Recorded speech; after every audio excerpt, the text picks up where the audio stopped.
Hello दोस्तों, नमस्कार। मैं ममतेश कुमार आप सभी का स्वागत करता हूं आपके अपने परिवार रोजगार विद अंकित में। कैसे हैं आप सभी मेरे प्यारे साथी? उम्मीद करूंगा आप बहुत ही अच्छे होंगे, एकदम बेहतरीन, लाजवाब, जानदार, शानदार, गजब होंगे। तो सभी मेरे प्यारे साथी जुड़ जाएंगे अपनी कक्षा के साथ। और सभी दोस्तों को प्रणाम है, नमस्कार है, सुप्रभात है, गुड मॉर्निंग है, राधे राधे है। प्यारे साथी, कैसे हैं आप सभी मेरे दोस्त? उम्मीद करूंगा आप बहुत ही अच्छे होंगे, एकदम बेहतरीन होंगे। तो सभी मेरे प्यारे साथी जुड़ जाएंगे एकदम अच्छे तरीके से अपनी कक्षा के साथ। ठीक है, चलिए, बहुत बढ़िया, बहुत शानदार, बहुत ही गजब। आगे देखिए मेरे दोस्त, मैं अगर बात करता हूं आप सभी विद्यार्थियों से किसकी, एलटी ग्रेड शिक्षक भर्ती की, तो देखिएगा मेरे दोस्त, एलटी ग्रेड शिक्षक भर्ती में मेरे दोस्त वर्णमाला की कक्षा आज दूसरी कक्षा है हमारी। तो इस कक्षा को हम लोग बड़े बखूबी तरीके से, बेहतरीन तरीके से समझ के चलेंगे, अच्छे तरीके से। ठीक है ना? तो सब विद्यार्थी जल्दी से जुड़ जाएंगे एकदम बेहतरीन और जबरदस्त तरीके से। देखिए, अब हमने मेरे दोस्त जो पढ़ने जा रहे हैं वो स्वर को पढ़ने जा रहे हैं, यानी कि स्वरों का वर्गीकरण हम लोग पढ़ेंगे। ठीक है, सबसे पहले मैं स्वर की परिभाषा आप लोगों को बतानी चाहूंगा। क्या होगी स्वर की परिभाषा, उसको बतानी चाहूंगा, फिर उसके बाद आगे बढ़ूंगा। ठीक है, तो परिभाषा कहती है कि जिन वर्णों का उच्चारण स्वतंत्र रूप से होता है, ठीक है, जिन ध्वनियों का उच्चारण या जिन ध्वनियों का उच्चारण, जिन ध्वनियों का उच्चारण उच्चारण स्वतंत्र रूप से होता है। कैसे होता है? स्वतंत्र रूप से।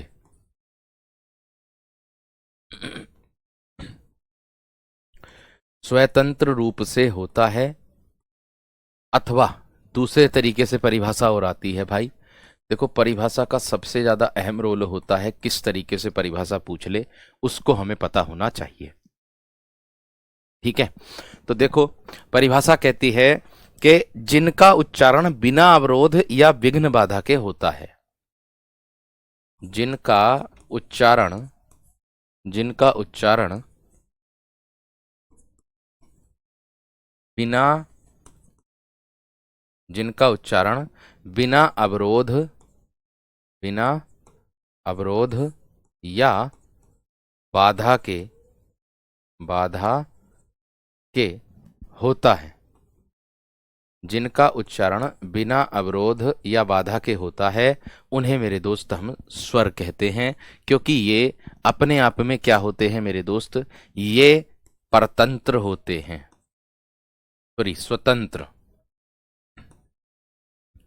ये स्वतंत्र होते हैं क्योंकि भैया ये किसी के अधीन नहीं रहते हैं, ये अपने आप में आजाद रहते हैं।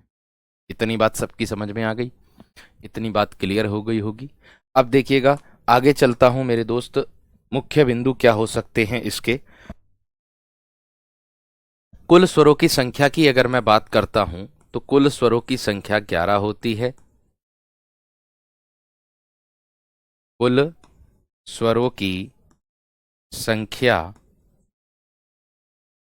11 होती है। 11 होती है। अब अगर बात करूं 11 कौन कौन सी होती है, तो इसका विशेष ध्यान आप सभी को भी रखना होगा।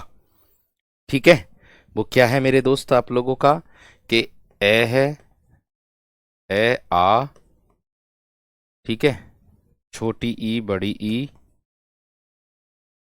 ऊ, ए आ ई उ ऊ, री री, और ए से एड़ी, ऐ से इनक, ओ से ओखली, औ से औरत।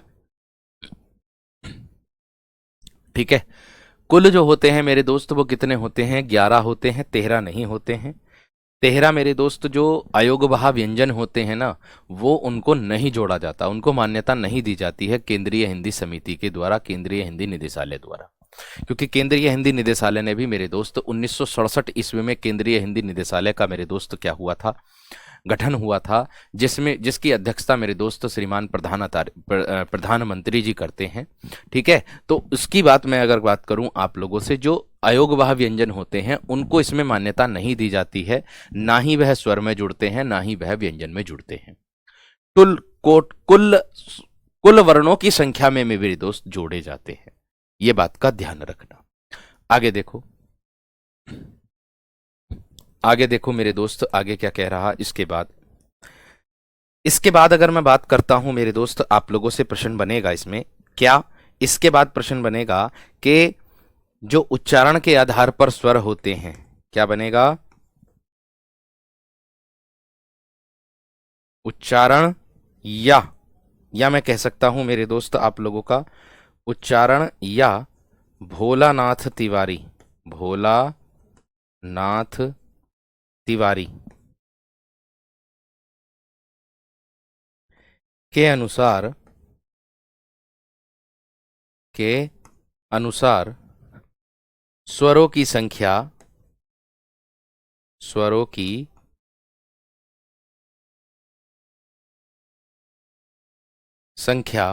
कितनी होती है मेरे दोस्त, 10 होती है,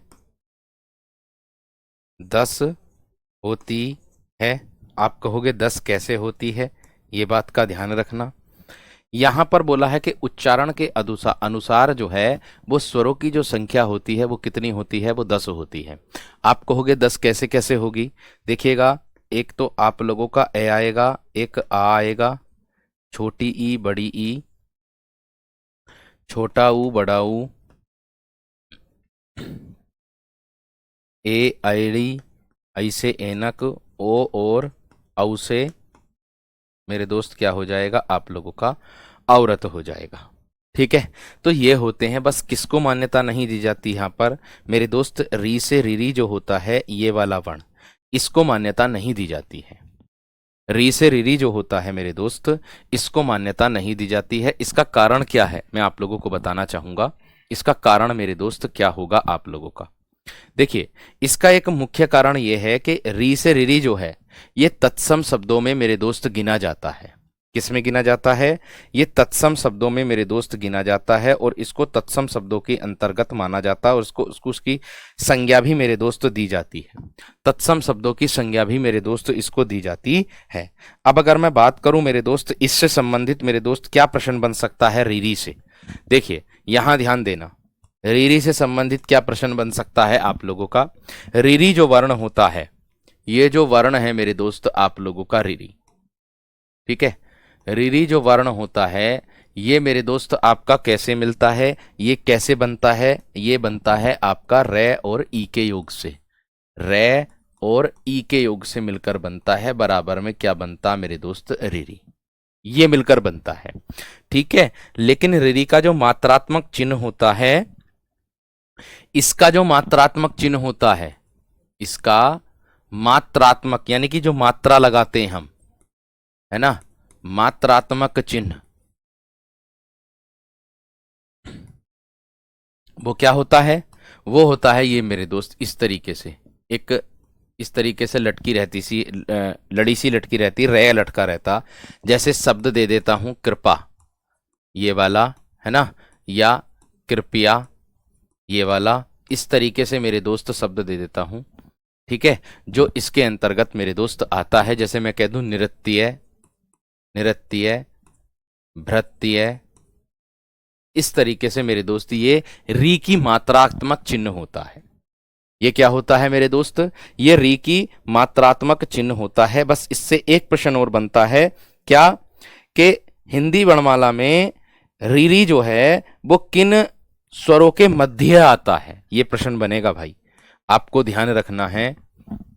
ठीक है, ये प्रश्न बनेगा क्या, कि हिंदी वर्णमाला में, हिंदी वर्णमाला में, वर्णमाला में रीरी, री से रीरी जो है ये किन स्वरों के मध्य आता है, तो ये मेरे दोस्त एक तो आता बड़े ऊ के, वर्णमाला में रीरी ऊ एवं ऊ एवं ए से एड़ी के मध्य, के मध्य मध्य आता है, के मध्य आता है। ये प्रश्न मेरे दोस्त आप लोगों का आता है, तो ये पूछा भी जा सकता है। तो इस बात को दिमाग में रखना। देख लो आप लोगों के सामने है, मैंने कहा बड़े ऊ के, एक तो ये रहा बड़ा ऊ और एक रहा ये, इसके मध्य में मेरे दोस्त रिरी आता है। ये बात भी ध्यान रखना। बात क्लियर हो गई है ना? बात क्लियर हो गई है ना मेरे दोस्त? हम सब करो जल्दी से।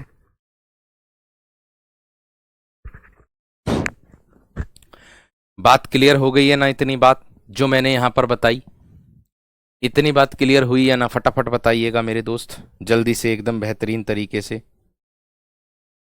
ठीक है? या हिंदी शब्दकोश में इसका क्रम किसके पश्चात आता, ऐसे भी पूछ सकता है प्रश्न।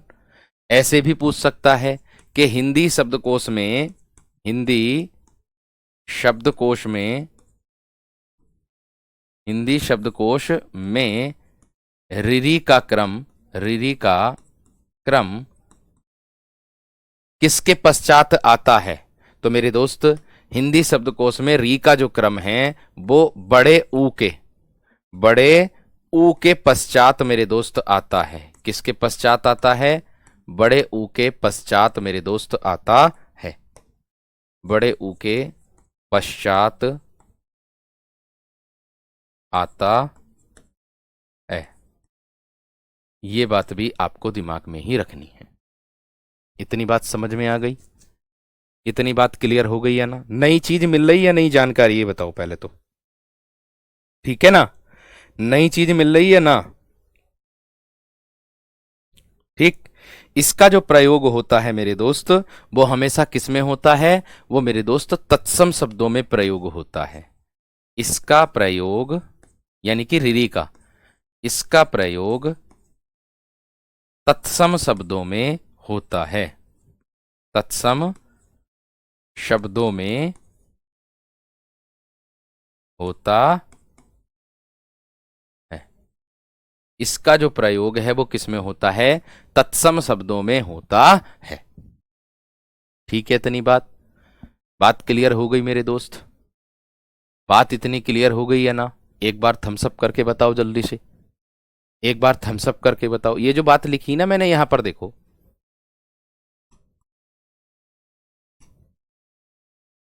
एक बात को ध्यान में देना है आप सभी विद्यार्थियों को। क्या है ये जो बात लिखी? एक तो ऊ और ए के मध्य है, ठीक है, और एक बात लिखी है ये वाली, है ना? ये मेन बात है, मुख्य बात है, इनका ध्यान रखना आप सभी विद्यार्थियों को। इनका विशेष ध्यान आप सभी विद्यार्थियों को रखना। ये मुख्य बात है आपकी। ये कैसी बात है? ये आपकी मुख्य बात है। ठीक है जी? ये तत्सम शब्दों में इसका प्रयोग होता है री से रिरी का। इतनी बात समझे या ना? समझ गए होंगे। इतनी बात आप आराम से समझ गए होंगे। ठीक है जी? हाँ, अगर आप लोगों से एक प्रश्न ये पूछ ले, देखो संस्कृत आप लोगों से जुड़ी हुई है ना? कभी कभी ऐसा भी आ जाता कि संस्कृत का क्वेश्चन आ जाता, हिंदी में ही आ जाता है, तो आप लोगों से पूछ ले कि संस्कृत वर्णमाला में कितने स्वर होते हैं, तो मैं आप लोगों को बता देता हूं। संस्कृत वर्णमाला में, संस्कृत वर्णमाला में 9 स्वर होते हैं। 9 स्वर होते हैं। ठीक है जी? कभी पूछ ले तो आपको विदित होना चाहिए इस बात का। तो मेरे दोस्त कौन कौन से होते हैं? एक होता है ए, एक होता है छोटी ई, एक होता है ऊ, है ना? एक होता है मेरे दोस्त री से रीरी, और एक होता है ये वाला रे, ले इसमें आता है ये, और एक होता है मेरे दोस्त ए से एड़ी, ऐ से एनक, ओ से औरत, और औ से औखली। ये मेरे दोस्त आप लोगों के होते हैं। देखो, 2 2 4 2 6 2 8 और 1 9, 9 होते हैं। इनकी संख्या 9 होती है, ये बात ध्यान रखना। इतनी बात क्लियर हो गई? इतनी बात सभी विद्यार्थियों की क्लियर हो गई है ना? यानी कि जो स्वर होते हैं इसकी संख्या जो होती है वो 9 होते हैं। ये बात का ध्यान आप सभी विद्यार्थियों को रखना होगा। इतनी बात क्लियर है?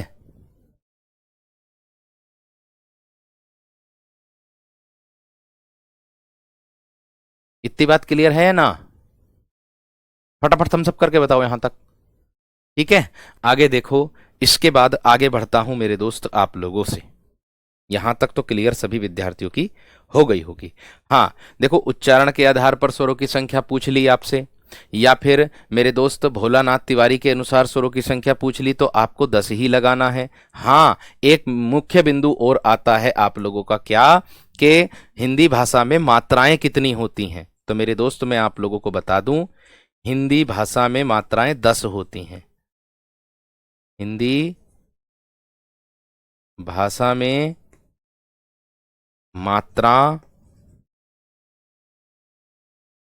मात्राएं 10 होती हैं।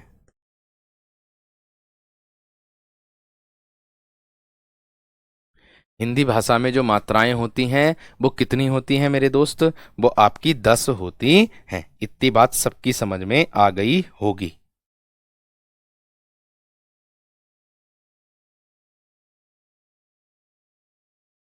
क्लियर हो गई मेरे दोस्त?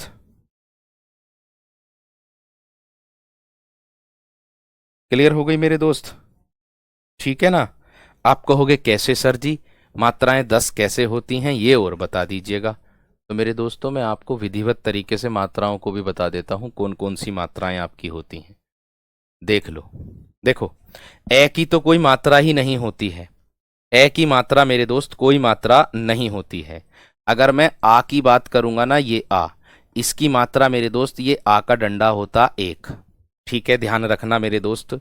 आगे मैं बात करूं मेरे दोस्त छोटी ई की, तो छोटी ई की मात्रा मेरे दोस्त आपकी इस तरीके से होती है।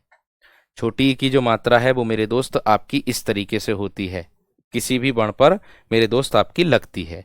ये किसी बण से पहले लगता है। ठीक है, ये किसी बण से पहले लगती है, ये किसी भी बण के बाद में मेरे दोस्त लगती है। इस तरीके से ये हो जाएगी आपकी ई की मात्रा। आगे आती है बड़ी ई। तो बड़ी ई की मात्रा जो लगती है मेरे दोस्त आप लोगों की ऐसे लगती है, इस तरीके से मेरे दोस्त किसी भी बण पर लग जाती है। इस तरीके से मेरे दोस्त किसी भी बण पर लग जाती है। बण यहां लिखा रहता है, उसकी मात्रा आपको यहां मिल जाएगी। ठीक है, बड़ी ई की मात्रा हो गई। आगे मेरे दोस्त आप लोगों को मिल जाएगी किसकी मात्रा? ऊ की। आप कहोगे ऊ की मात्रा कैसे होगी? तो छोटे ऊ की मात्रा ये हो जाएगी, और बड़े ऊ की मात्रा जो हो जाएगी मेरे दोस्त वो ये हो जाएगी। किसी भी बण पर बड़े ऊ की मात्रा लगेगी। और मेरे दोस्त फिर आता है रिरी। तो री से रिरी की मात्रा ये वाली हो जाएगी मेरे दोस्त, इस तरीके से लगती है रिरी की मात्रा। और अगर बात करूंगा ए की मात्रा एक होती है, ये हो जाएगी। और अगर बात करूंगा आई, ये मात्रा होती है दो, दो लगती हैं। आगे बात करूंगा मेरे दोस्त ओ की, तो ये मात्रा एक मात्रा लगती है, इस तरीके से लगती है। और अगर बात करूंगा मेरे दोस्त आउ की, तो ये मात्रा डबल लगती है, ये इस तरीके से लगती है। तो भाई देख लो, किन लो, 1 2 3 4 5 6 7 8 9 10 आपकी मात्रा आ गई। आपकी मात्रा आ गई।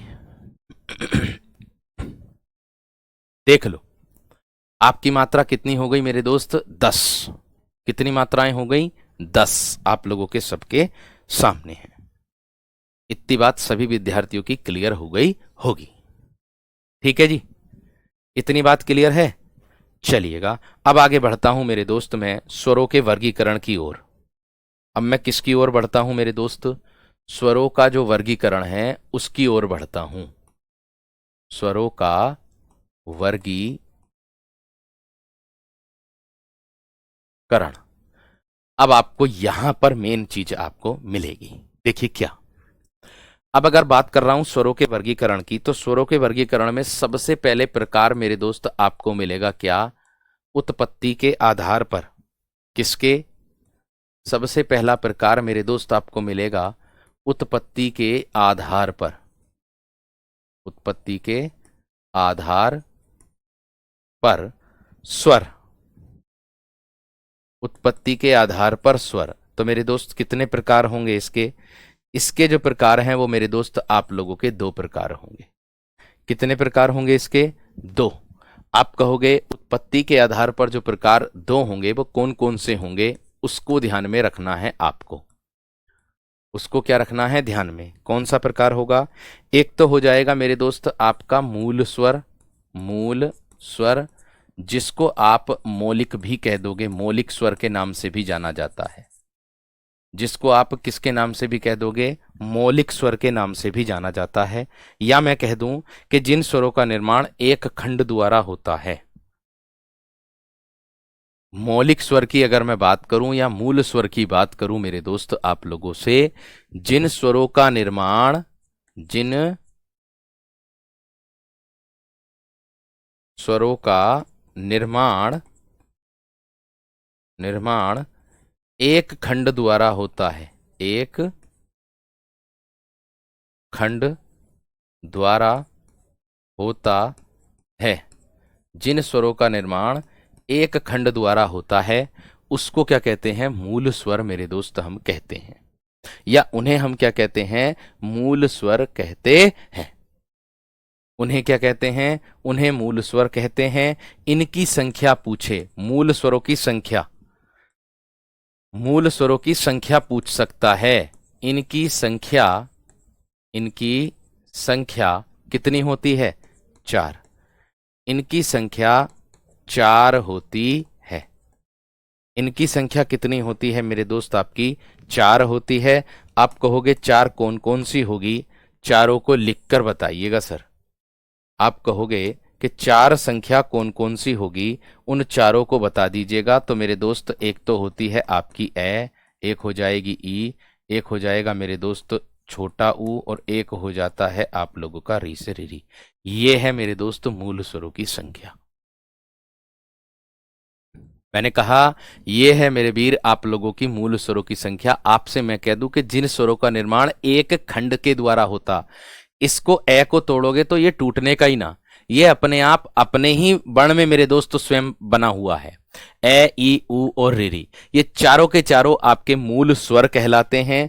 इन्हीं को ही मेरे दोस्त दीर्घ स्वर आप कहते हो। ये बात का ध्यान आपको रखना होगा, ठीक है। जिन स्वरों का निर्माण आपका एक खंड के द्वारा होता है उसी को ही मेरे दोस्त मैं कह दूं आप लोगों से मूल स्वर कहते हैं। इसके बाद दूसरा प्रकार जो आता है इसका, वो आता है मेरे दोस्त संधि स्वर। वो क्या आता है मेरे दोस्त? आपका संधि स्वर। अब आपको पता चल गया होगा, संधि स्वर के नाम से ही बोध हो गया होगा, संधि स्वरों के नाम से ही बोध हो गया होगा संधि स्वर किसे कहते हैं। संधि का मतलब होता है मेरे दोस्त कि जिन स्वरों का निर्माण 2 खंडों के द्वारा होता है। संधि मतलब मिलकर के, जुड़ करके होता है ना।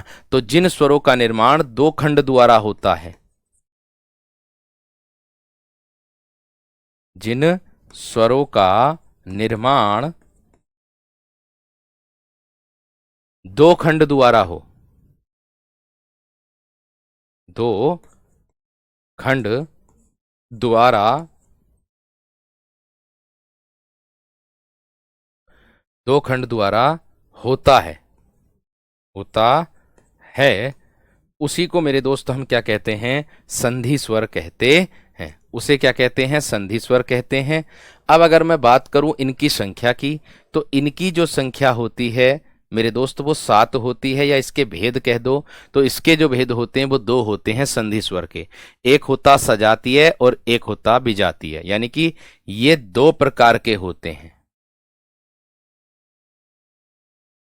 2 प्रकार के होते हैं। आप लोग भी जानते होंगे मेरे दोस्त, कुछ को पता होगा सजातीय आता है शब्द, कुछ को पता होगा विजातीय शब्द आता है, ठीक है। कुछ को पता होगा मेरे दोस्त के सजातीय स्वर आता है, और कुछ को पता होगा मेरे दोस्त के विजातीय स्वर भी होते हैं। तो सजातीय कौन से होते हैं, विजातीय कौन से होते हैं, ये भी बात हमें दिमाग में रखनी होगी, ठीक है ना मेरे दोस्त। तो देखिएगा, सबसे पहले नंबर पर मैं अगर बात करूं मेरे दोस्त आप लोगों से, सभी विद्यार्थियों से, तो वो हो जाएगा मेरे दोस्त आपका कौन सा? सजातीय स्वर। कौन सा हो जाएगा मेरे दोस्त? आपका सजातीय स्वर।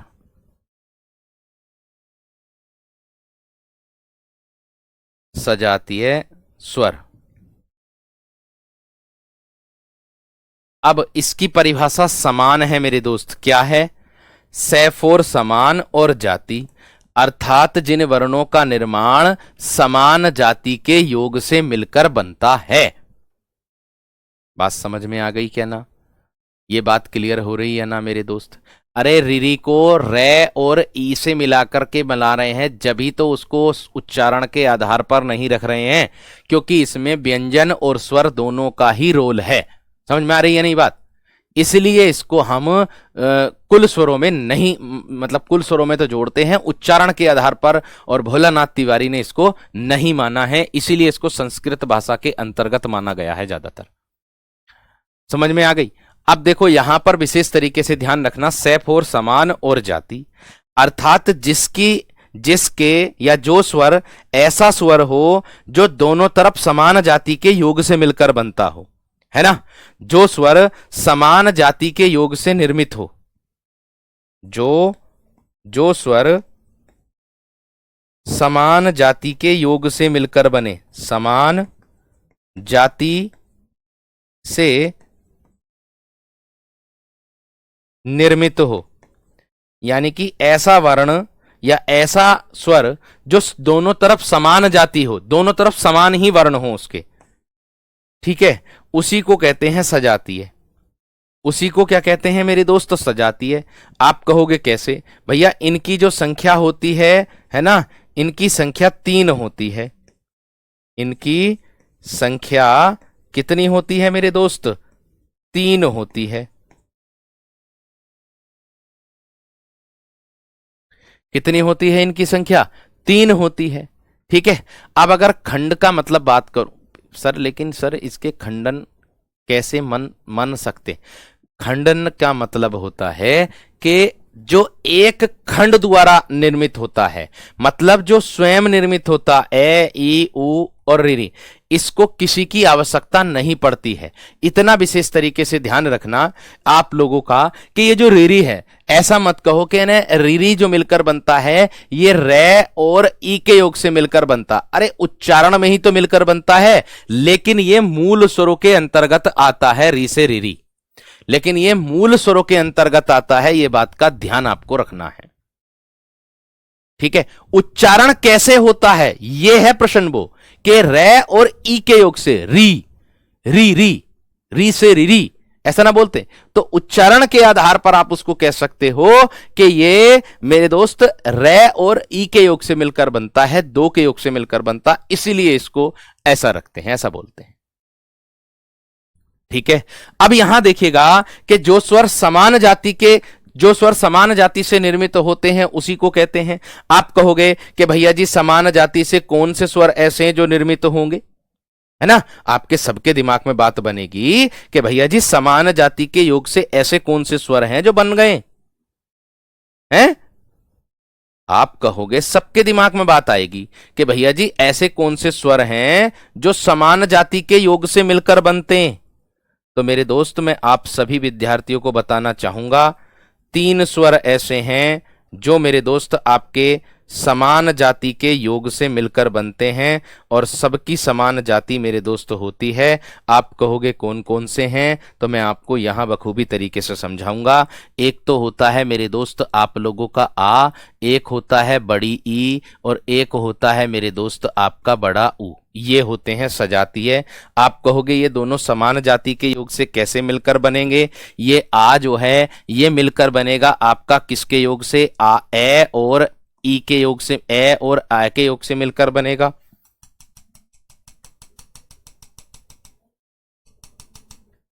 यहां ध्यान देना, मैंने कहा आप लोगों से कि केवल 3 मेरे दोस्त आपके सजातीय स्वर होते हैं।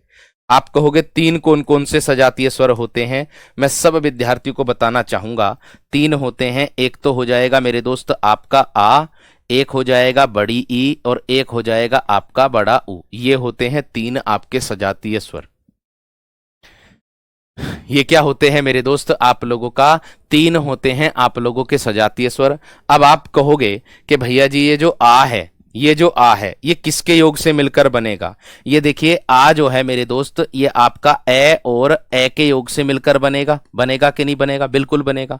और ये ऊ जो है किसके योग से मिलकर बनेगा? ये ऊ और ऊ के योग से मिलकर बनेगा कि नहीं बनेगा? बिल्कुल बनेगा। और ये जो ई है ये किसके योग से मिलकर बनेगा? ये छोटी ई और धन छोटी ई के योग से मिलकर बनेगा कि नहीं बनेगा? बिल्कुल बनेगा। अब मुझे एक बात बता दो, मैंने ऊपर क्या परिभाषा लिख रखी? फटाफट बताओ। अब मुझे एक बात बता दो आप सभी विद्यार्थी कि मैंने ऊपर जो परिभाषा लिख रखी है वो क्या लिख रखी? मैंने लिख रखा है, एक शब्द हाईलाइट कर दो, बस एक शब्द हाईलाइट कर दो। आप कहोगे कौन सा?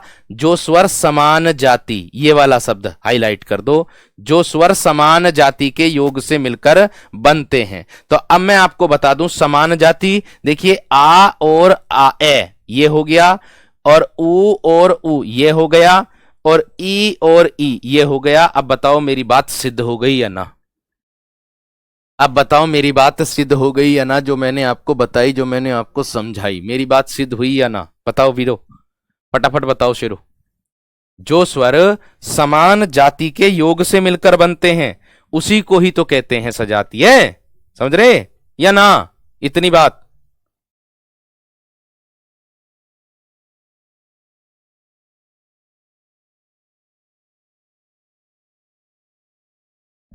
ठीक है, जो स्वर समान जाति के अंतर्गत के आते हैं मेरे दोस्त उसी के अंतर्गत रखते हैं। मूल स्वर का कोई उदाहरण बता दीजिए, जैसे खंड होंगे। अरे खंड नहीं बोलता इसको, खंड परिभाषा बोली जाती है कि जिन स्वरों का निर्माण एक खंड के द्वारा होता। एक खंड ये खुद ही है स्वयं, इसको हम तोड़ नहीं सकते, इसको हम तोड़ नहीं सकते। ये एक खंड खुद अपने आप है, और यहां दो खंड जो हैं वो ये हैं ए और ए, उ और उ, ई और ई, ये हैं दो खंड, उसी को ही कहते हैं। बात समझ में आ गई है ना?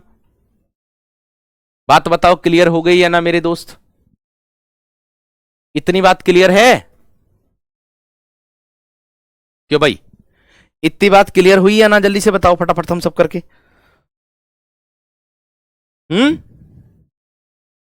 चलिए आगे देखो।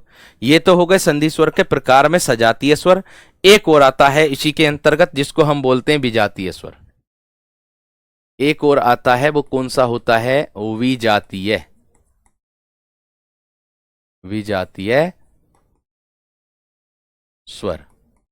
अब आप कहोगे विजातीय का अर्थ क्या होगा? वी फॉर विभिन्न जाति, वी मतलब विभिन्न और जाति, अर्थात जो स्वर भिन्न जाति के योग से मिलकर बनते हैं।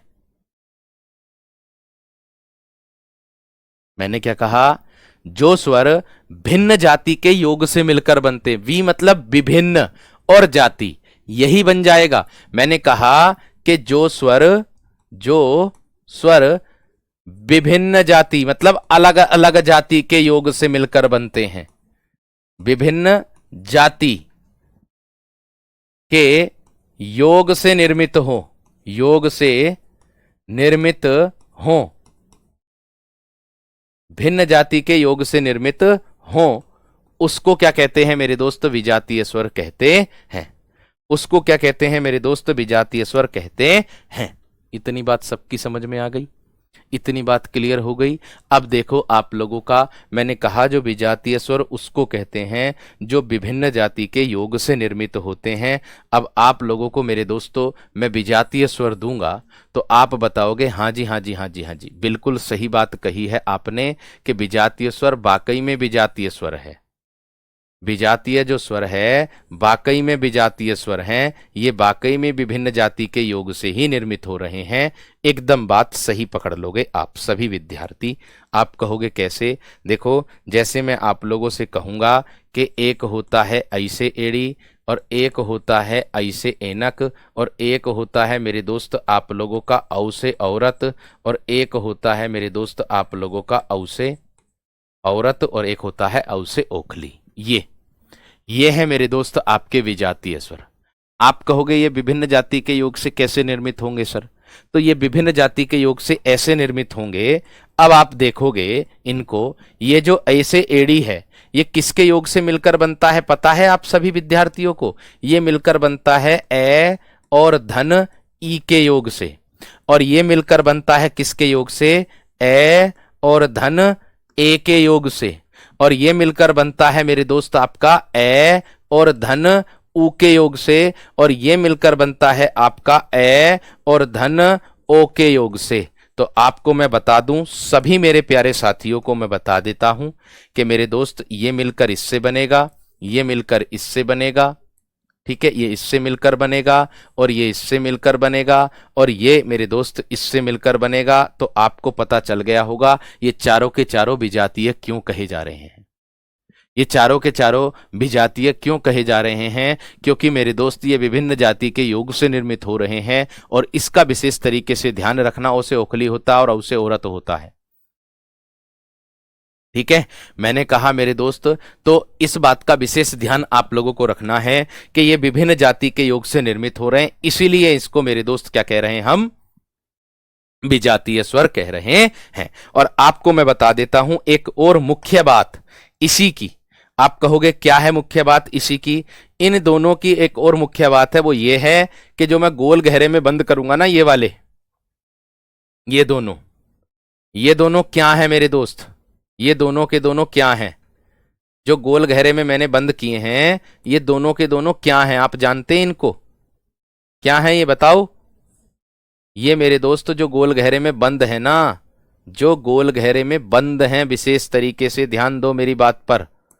मैंने कहा ये जो गोल गहरे में दोनों बंद हैं, ये जो दोनों बंद हैं, इनको हम क्या नाम देते हैं? इनको मेरे दोस्त हम कंठ तालव्य भी कहते हैं। इनको हम क्या कहते हैं? कंठ तालव्य भी मेरे दोस्त इनको हम कहते हैं, जो गोल गहरे में बंद हैं, ठीक है। और जो बोक्ष में बंद हैं, जो जो मेरे दोस्त ये जो हैं, ये वाले जो हैं, ये वाले, ये क्या कहलाते हैं मेरे दोस्त? आपको बता दूं, ये जो है ना, ये जो हैं, ये आप लोगों के मेरे दोस्त कहलाते हैं क्या? ये कहलाते हैं आप लोगों के कंठ ओष्ठीय। ये क्या कहलाते हैं? आपके कंठ ओष्ठीय कहलाते हैं। इतनी बात सभी मेरे प्यारे साथियों को समझ में आ गई होगी। इतनी बात सभी मेरे प्यारे साथियों को समझ में आ गई होगी, ऐसी मैं उम्मीद करता हूं आप सभी विद्यार्थियों को। और आपसे एक और प्रश्न बन जाएगा इसी के आधार पर कि संयुक्त स्वर कितने होते हैं। आप लोगों से पूछा जा सकता है कि विजातीय स्वर तो होता ही है, ये विजातीय स्वर तो होता ही है मेरे दोस्त ये आपका, ठीक है। आपसे इतना भी पूछा जा सकता है कि फिर संयुक्त स्वर कौन से होते हैं? फिर आपके जो हैं वो मेरे दोस्त संयुक्त स्वर कौन से होते हैं, इसका विशेष ध्यान रखना है। तो मेरे दोस्त मैं आपको बता दूं, जो आपके संयुक्त स्वर होते हैं वो कौन से होते हैं, उसका भी विशेष ध्यान आपको रखना होगा, ठीक है। उसका भी विशेष ध्यान आपको ही रखना होगा मेरे दोस्त। यहां देख सकते हो, ये जो है आप लोगों का विजातीय स्वर, इसी को ही हम संयुक्त स्वर कहते हैं। विजातीय स्वर को ही संयुक्त स्वर कहते हैं। और संयुक्त स्वर कौन कौन से होते हैं? यही होते हैं मेरे दोस्त संयुक्त स्वर भी आपके एसेड़ी, ऐसेनक, औ से ओखली, औ से औरत। यही मेरे दोस्त आप लोगों के संयुक्त स्वर होते हैं 4। संयुक्त स्वर भी कितने होते हैं? 4 होते हैं। इतनी बात सबकी समझ में आ गई है ना? बताओ, इतनी बात सभी विद्यार्थियों की क्लियर हुई या ना? फटाफट बताओ जल्दी से, क्लियर हुई या ना? है क्लियर हुई या ना मेरे दोस्त? जल्दी से बता दो बस आप।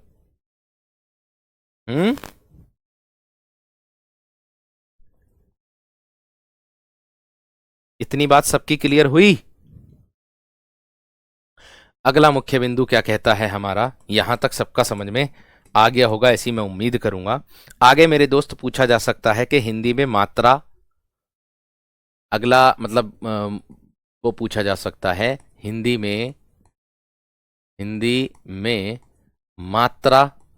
मात्रा या कालमान के आधार पर, मात्रा या कालमान के आधार पर, कालमान के आधार पर स्वर, आधार पर स्वर वो कितने होते हैं? तो मेरे दोस्त आपको बोध होगा कालमान के आधार पर 3 प्रकार आपके होंगे। कितने प्रकार होंगे कालमान के आधार पर मेरे दोस्त? वो कितने प्रकार होंगे? वो मेरे दोस्त आपके 3 प्रकार होंगे, या मात्रा कह दो या कालमान कह दो। 3 प्रकार कौन कौन से होंगे ये आपको ध्यान में रखना है मेरे दोस्त। पहले नंबर पर आता है आप लोगों का हिरस्व। हिरस्व जिसको आप कहोगे क्या? लघु। जिसको आप कहोगे लघु स्वर, ये आपका कालमान हो जाएगा मात्रा के आधार पर। दूसरा कहोगे मेरे दोस्त आप गुरु स्वर। क्या कहोगे? दूसरा कहोगे मेरे दोस्त आप क्या? गुरु स्वर। तीसरे को कहोगे मेरे दोस्त आप लोग क्या? प्लूत स्वर। क्या कहोगे? प्लूत स्वर। अर्थात इनको ही आप दीर्घ, सॉरी, ह्रस्व, इनको ही आप ह्रस्व, इनको ही आप दीर्घ, और इनको ही मेरे दोस्त आप क्या कह सकते हो? गुरु स्वर कह सकते हो। ठीक है। और यह भी विशेष तरीके से ध्यान रखना, इसको लघु स्वर को हम एक मात्रिक कहते हैं। लघु स्वर को हम क्या कहते हैं? एक मात्रिक कहते हैं। और दीर्घ दीर्घ स्वर को हम द्विमात्रिक कहते हैं। द्विमात्रिक कहते हैं, अर्थात इस पर 2 मात्रा चढ़ती है। और प्लूत स्वर को मेरे दोस्त हम क्या कहते हैं? त्रिमात्रिक कहते हैं। त्रिमात्रिक मेरे दोस्त कहते हैं। इतना विशेष तरीके से ध्यान रखना, इतना विशेष तरीके से ध्यान रखना है। आप कहोगे कि लघु स्वर में कौन कौन आएंगे? तो मेरे दोस्त एक मात्रिक में आएगा आपका ए, छोटी ई, ऊ, और एक आएगा री से रीरी। और द्विमात्रिक में आएगा आप लोगों का बड़ा आ, बड़ी ई, बड़ा ऊ, ए से एड़ी, आई से एनक, औ से ओखली, और औ से औरत, ये आएगा। और इसके अंतर्गत मेरे दोस्त आप लोगों को इस तरीके से ओम देखने के लिए मिल जाएगा। ये आता है प्लूत स्वर के अंतर्गत। बताइए इतनी बात सबकी समझ में आ गई है ना? बताइए मेरे दोस्त, इतनी बात सबकी समझ में आ गई है ना मेरे दोस्त? जल्दी से थम्स अप करके बता दो। जल्दी से मेरे दोस्त थम्स अप करके बता दो जल्दी से। यूपीएसआई में जो आपने विनायक 2.0 बैच में हिंदी पढ़ाई है उससे बाहर तो नहीं जाएगा कुछ भी। उससे बाहर भैया कुछ भी ना जाएगा। जो नया मिलेगा वो आप इसमें नोट कर लेना। जो आपकी व्याकरण चल रही है आप इसमें नोट कर लेना, उसमें कौन सी दिक्कत है? ठीक है ना? बात समझ में आ गई है ना? ठीक है।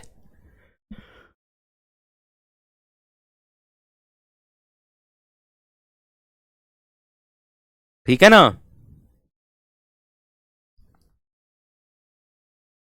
बहुत बढ़िया। आगे देखो, इसके बाद मेरे दोस्त आप लोगों को प्रकार मिलेगा क्या? कि कुल स्वरों के प्रकार कितने होते हैं। देखिए, कुल स्वरों के 3 प्रकार होते हैं। 3 प्रकार होते हैं। मुख्य रूप से 2 होते हैं, वैसे 3 होते हैं। अब 3 प्रकार में सबसे पहले आता है ह्रस्व स्वर। ह्रस्व स्वर, इसी को ही आप मूल स्वर कहते होंगे। इसी को ही मेरे दोस्त आप क्या कहते हो? मूल स्वर कहते हो। और आगे दिया है इसकी परिभाषा के तौर पर मैं कह दूंगा कि जिन स्वरों के उच्चारण में कम समय लगता है, जिन स्वरों के उच्चारण में, जिन स्वरों के उच्चारण में कम समय लगे, जिन स्वरों के उच्चारण में कम समय लगता है, जिन स्वरों के उच्चारण में कम समय लगता है उसको क्या कहते हैं मेरे दोस्त? ह्रस्व स्वर कहते हैं। उसको क्या कहते हैं मेरे दोस्त? हम ह्रस्व स्वर कहते हैं। ठीक है, इतनी बात समझ में आ गई। इनको लघु और दीर्घ इसलिए लिखते हैं मेरे दोस्त, जब हम मात्रा लगानी सीखेंगे ना, तो मात्रा भी मेरे दोस्त हम इसी तरीके से लगानी सीखेंगे। इसी तरीके से इनके आधार पर मात्रा लगाएंगे। गुरु पर लगाएंगे 2 मात्रा और लघु पर लगाएंगे 1 मात्रा, जब हम छंद पढ़ेंगे। जब हम छंद पढ़ेंगे। ठीक है, इतनी बात, या ना? नोट्स बनाने की जरूरत नहीं है, पुराने वालों में नोट कर लेना बस। ठीक है।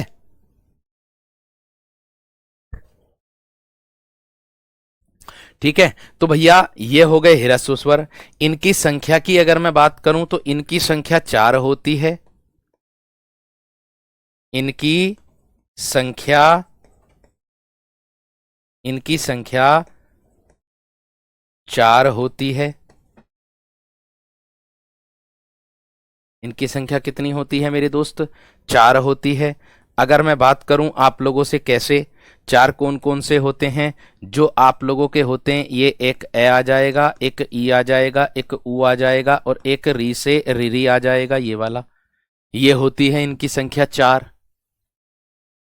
ठीक है ना, ये होती है मेरे दोस्त इनकी संख्या 4। इतनी बात क्लियर हो गई। अब आपको एक बात और बता देता हूं, यहां ध्यान देना सब विद्यार्थी। इनकी संख्या 4 तो होती है, यही आपका मूल स्वर होता है। यही आपके मूल स्वर भी होते हैं। ये भी बात आपको दिमाग में रखनी है। यही आपके क्या होते हैं मेरे दोस्त? मूल स्वर भी यही होते हैं। इतनी बात समझ में आ गई होगी। इसी को ही एक मात्रिक कहते हैं।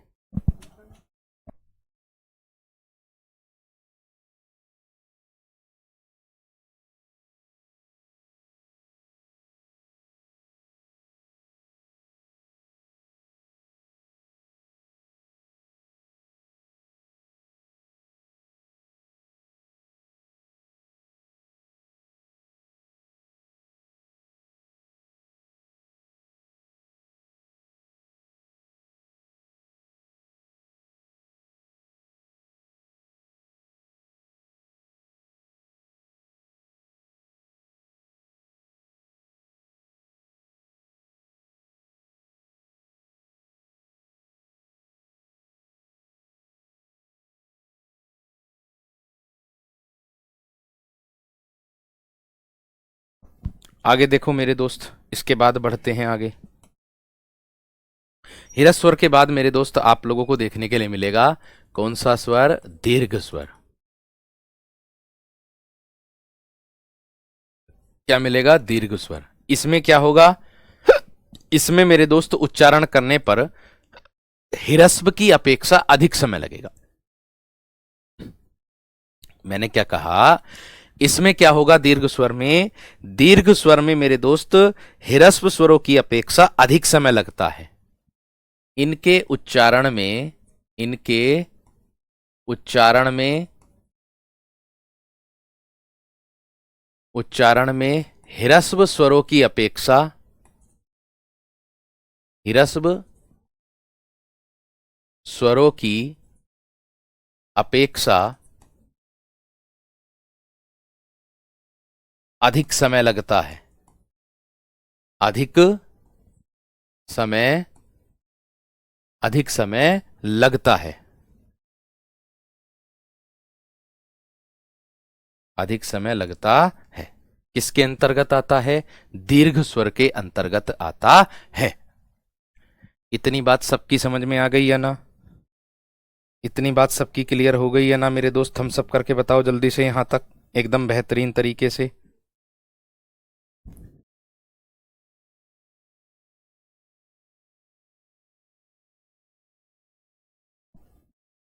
इतनी बात सबकी समझ में आ गई है ना मेरे दोस्त? बताइए जल्दी से।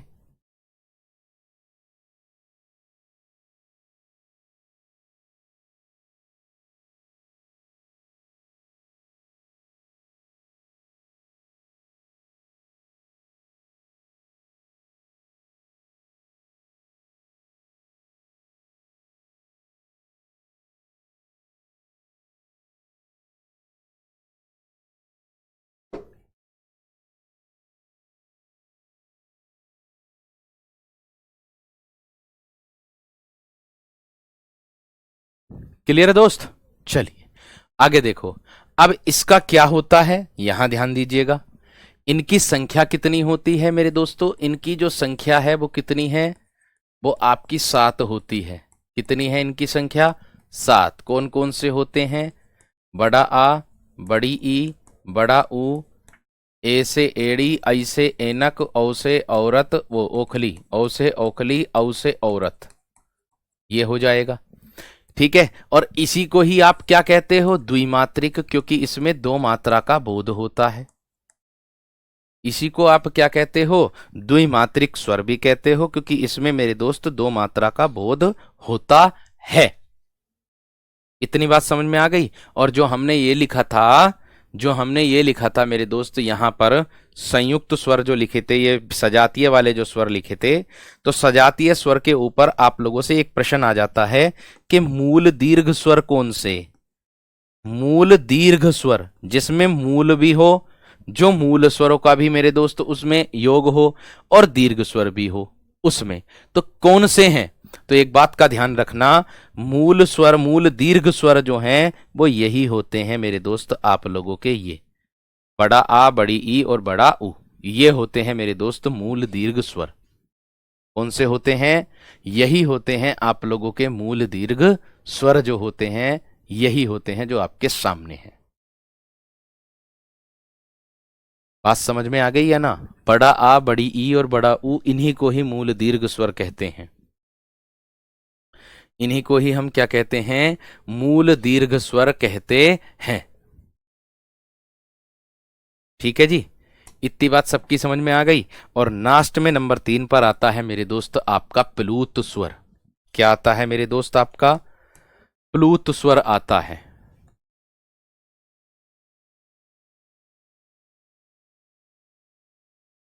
ये आता है। अब इसको क्या कहेंगे, इसकी परिभाषा क्या होगी, जिनके उच्चारण में, इनके उच्चारण में ह्रस्व और दीर्घ की अपेक्षा अधिक समय लगता है। इनके उच्चारण में क्या होगा, इनके उच्चारण में ह्रस्व व दीर्घ की अपेक्षा क्या होता है मेरे दोस्त, अधिक समय लगता। इन दोनों की अपेक्षा अधिक समय लगेगा इसमें, इन दोनों की अपेक्षा अधिक समय लगता है। उसे ही मेरे दोस्त हम क्या कहते हैं, प्लूत स्वर कहते हैं। और इसे मेरे दोस्त हम क्या कहते हैं, त्रैमात्रिक कहते हैं। यानी कि त्रैमात्रिक का मतलब हो जाएगा मेरे दोस्त, इसमें कितनी मात्राएं लगती हैं, 3 मात्रा मेरे दोस्त इसमें लगती हैं। ये क्या हो जाएगा, त्रिमात्रिक हो जाएगा। इसको त्रि मतलब तिगुना समय लगता है। त्रिमात्रिक इसको इसलिए बोलते हैं क्योंकि इसके उच्चारण में तिगुना समय लगता है। इसके उच्चारण में तिगुना समय मेरे दोस्त आपका लगता है। त्रिमात्रिक इसलिए इसको बोलते हैं। इसका उदाहरण बस केवल एक होता है, ओम। ये इस तरीके से होता है। इसी को ही मेरे दोस्त प्लूत स्वर हम कहते हैं। बात समझ में सभी विद्यार्थियों की आ गई होगी। जिसको प्लूत स्वर को वैदिक भाषा में बहुमात्रिक स्वर भी कहा जाता है, या मंत्रों का उच्चारण कह सकते हो। ठीक है। प्लूत स्वर का जो अर्थ होता है वो होता है उछलता हुआ।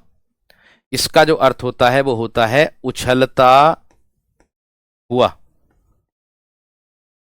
उछलता हुआ, ऊपर को उठा हुआ, उछलता हुआ, उसको कहते हैं प्लूत स्वर। समझ में आ गई बात, समझ में आ गई या ना। ठीक है, इतनी बात सबकी समझ में आ गई। पूरी कोशिश होगी मेरे दोस्त, बिल्कुल मजा आ रहा होगा। इसमें 2 गुना समय लगता है उच्चारण करने में, इसमें 3 गुना समय लगता है उच्चारण करने में, इसमें 1 गुना समय लगता है उच्चारण करने में बस। इसी को ही, इसीलिए इसको एक मात्रिक भी बोला जाता है। इसीलिए इसको एक मात्रिक भी बोला जाता है। उम्मीद करूंगा बेहतर समझ में आया होगा, अच्छा समझ में आया होगा। मिलते हैं कल की कक्षा में, यहां से आगे पढ़ेंगे कल। ठीक है, नमस्कार, धन्यवाद, जय हिंद।